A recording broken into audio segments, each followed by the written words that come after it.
लोकसभा चुनाव करीब है और सत्ताधारी राष्ट्रीय जनतांत्रिक गठबंधन की अगुवाई कर रही बीजेपी ने अब की बार 400 का पार का नारा दे दिया है। बीजेपी ने 400 से अधिक सीटें जीतने का लक्ष्य निर्धारित तो कर लिया है, लेकिन इसमें कितना दम है और पार्टी इस लक्ष्य तक पहुंचने के लिए क्या कर रही है, आइए बताते हैं इस वीडियो में आपको।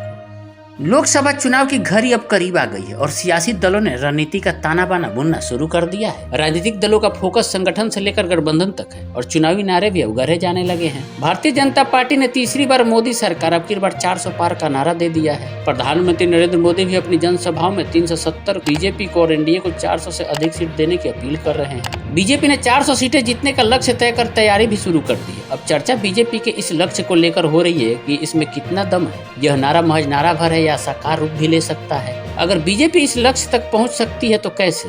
इसकी बात से पहले इस लक्ष्य की पृष्ठभूमि की चर्चा भी जरूरी है। दरअसल बीजेपी के लक्ष्य के पीछे 1984 के चुनाव में कांग्रेस के प्रदर्शन को आधार माना जा रहा है।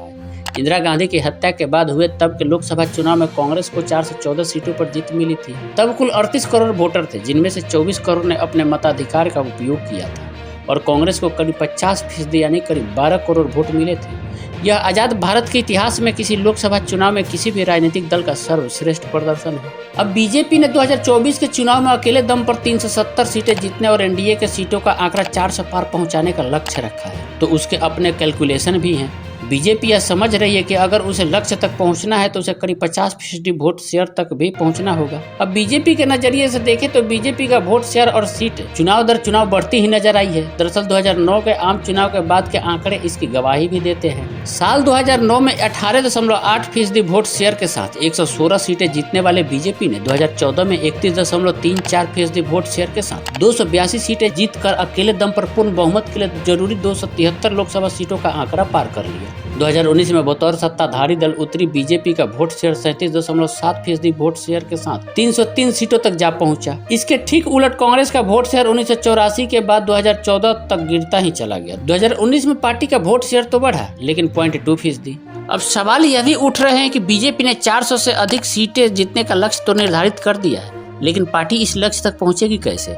2019 के लोकसभा चुनाव को आधार मान ले तो बीजेपी को 37.7% वोट शेयर के साथ 303 सीटों पर जीत मिली थी, जबकि एनडीए की बात करें तो गठबंधन को 38.4% वोट शेयर के साथ 352 सीटें जीतने में सफल रहा था। बीजेपी भी समझ रही कि अगर इसे लक्ष्य तक पहुंचना है तो 1984 चुनाव के तर्ज पर वोट शेयर को करीब 50% के स्तर तक ले जाना होगा और यही वजह है कि पार्टी ने 400 पार सीटों के साथ 50% अधिक वोट शेयर का लक्ष्य भी रखा है। इस लक्ष्य तक पहुंचने के लिए बीजेपी को करीब 13% या एनडीए के पक्ष में 12% वोट स्विंग की जरूरत होगी। सीटों की बात करें तो 72 सीटें ऐसी थी जहां बीजेपी के उम्मीदवार दूसरे स्थान पर है और 31 सीटें ऐसी थी जहां पर वो तीसरे स्थान पर हैं। इन 72 में से करीब 40 सीटें ऐसी है जहां 3 से 4% वोट स्विंग होने की स्थिति में पार्टी को लीड मिल सकती है।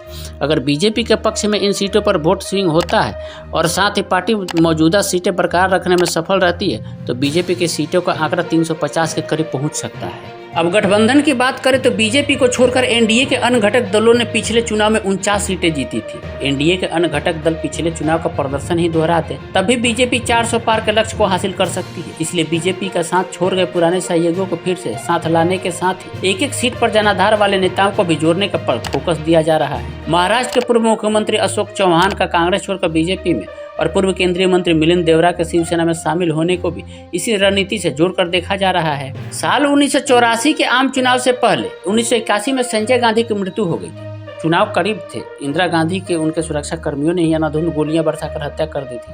पहले संजय गांधी और फिर इंदिरा, कुछ साल के भीतर 2 बड़े नेताओं को खो चुकी कांग्रेस को इन झटकों से उबारने का बीड़ा राजीव गांधी ने उठाया।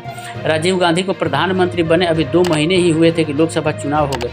तब 515 सीटों के लिए हुए इन चुनाव में कांग्रेस को सहानुभूति की लहर का लाभ मिला और पार्टी 49% से अधिक वोट शेयर के साथ 414 सीटें जीतने में सफल रही थी। तब असम की 14 और पंजाब की 13 माने दोनों कुल 27 लोकसभा सीटों पर 1985 में चुनाव हुए थे।